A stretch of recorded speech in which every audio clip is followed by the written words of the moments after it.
Whittaker, Guerreiro. John Jones, Guerreiro. Jamal Hill, Bom. Yuri Prohaska, Muito bom. Israel Adesanya, Guerreiro. Khamzat Chimaev. Selamat datang kembali di channel MMA Discourse dan selamat datang di segmen review. Hari ini kita akan membedah salah satu match up paling menarik di kelas light heavyweight, yaitu UFC 327 Prohaska vs Ulberg. Di satu sisi kita mempunyai mantan juara yang hidup dengan kode samurai, yaitu Jiri Prohaska, dan di sisi lain ada bintang baru yang sedang naik daun dari City Kickboxing, yaitu Carlos Ulberg. Dua petarung ini memiliki gaya yang sangat bertolak belakang. Jiri adalah perwujudan dari kekacauan yang terkontrol, sementara Ulberg adalah simbol dari presisi teknis.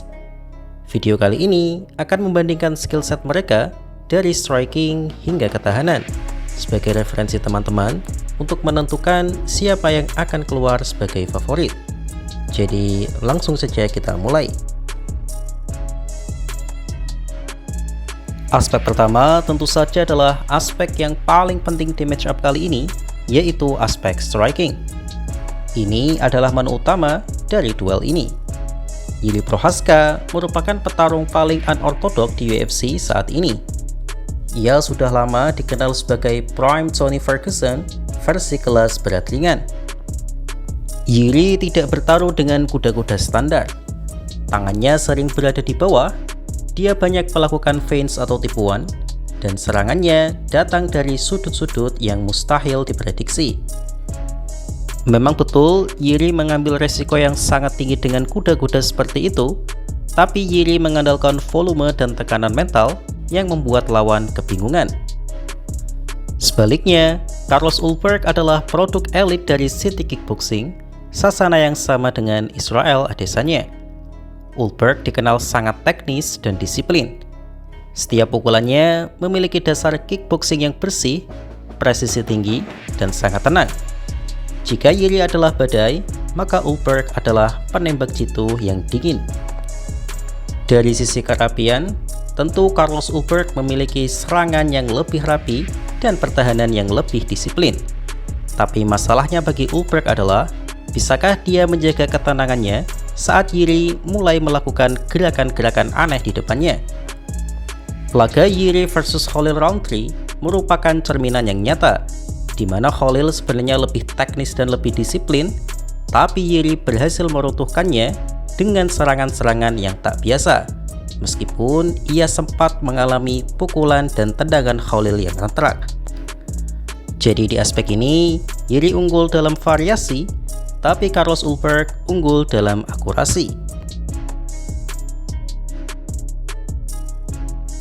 Skill selanjutnya adalah ground game. Banyak yang lupa bahwa Jiri Prohaska pernah mengalahkan Glover Teixeira, salah satu grappler terbaik di kelas berat ringan saat itu, lewat kuncian rear neck choke. Jiri mungkin terlihat liar, tapi kemampuan scramblingnya, yaitu kemampuan untuk bangkit kembali saat dijatuhkan, sangatlah hebat. Dia sangat defensif dan sulit untuk dikontrol di bawah. Sementara itu, grappling Carlos Ulberg masihlah menjadi tanda tanya yang besar. Sejauh ini, kita lebih sering melihatnya mendominasi di pertarungan atas. Ulberg sangat fokus pada takedown defense agar pertarungan tetap berdiri sesuai dengan keahliannya. Sebenarnya, Jiri Prohaska diperlihatkan memiliki skill ground game yang lebih baik daripada Ulberg, bukan karena Ulbergnya yang tidak bisa, tapi skill ground game Ulberg belum terbukti, karena ia hanya terfokus pada takedown defense yang solid. Dan saya rasa memang laga nanti tidak akan banyak terjadi adu ground game karena keduanya sangat nyaman beradu striking. Tapi jika laga ini berubah menjadi duel ground game, Jiri jelas memiliki jam terbang dan bukti sejarah yang lebih kuat dibandingkan Carlos Ulberg. Selanjutnya adalah fight IQ dan tingkat kedisiplinan. Nah, disinilah perbedaan mental keduanya terlihat jelas. Jiri Prohaska merupakan petarung high risk, high return. Dia sering membiarkan dirinya terkena pukulan hanya untuk memancing lawan masuk ke zonanya yaitu zona yang sangat kacau. Ini sangat beresiko, terutama melawan petarung yang sangat rapi, yaitu Carlos Ulberg. Namun faktanya, Jiri sudah sering kali menang melawan petarung yang klinikal seperti Khalil Rountree, tapi ada pengecualian jika melawan striker yang sangat-sangat taktis, yaitu Alex Poatang Pereira. Di sisi lain, Carlos Ulberg sangatlah disiplin. Dia jarang terbawa emosi dan sangat patuh pada gameplay yang disusun oleh tim kepelatihannya. Dia tidak akan sembarangan maju jika tidak melihat celah bersih. Pertanyaannya sekarang adalah, apakah kedisiplinan Ulberg sanggup meredam kegilaan Jiri, atau justru Jiri yang berhasil mematahkan struktur disiplin tersebut? Selanjutnya adalah daya tahan dan kardio. Berbicara soal daya tahan atau dagu, Jiri Prochazka sudah melewati banyak perang brutal. Namun kita harus jujur, dalam beberapa laga terakhir, Jiri mulai menunjukkan tanda-tanda kerusakan di dagunya. Dia beberapa kali terkena knockdown oleh lawannya. Sebaliknya, dagu Ulberg terlihat sangat solid, meski dia belum pernah menghadapi tekanan seintens yang biasa diberikan oleh Jiri selama 25 menit. Untuk kardio, keduanya berada di level atas. Jiri Prochazka bisa mempertahankan tempo gila selama 5 ronde tanpa terlihat lelah. Ulberg juga memiliki kardio yang baik, namun gaya bertarungnya yang lebih hemat energi dan efisien sangat membantunya untuk tetap segar hingga ronde-ronde akhir.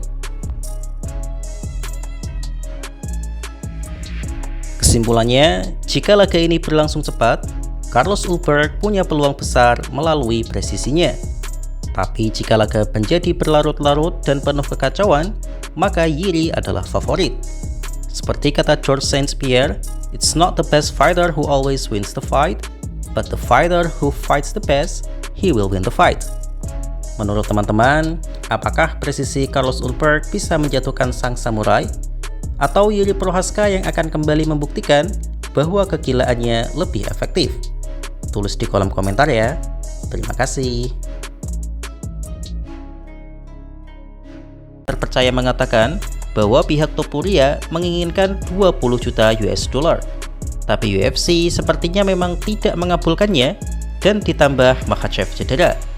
Jadi saya menganggap ini masuk akal dan alasan Makhachev juga masuk akal.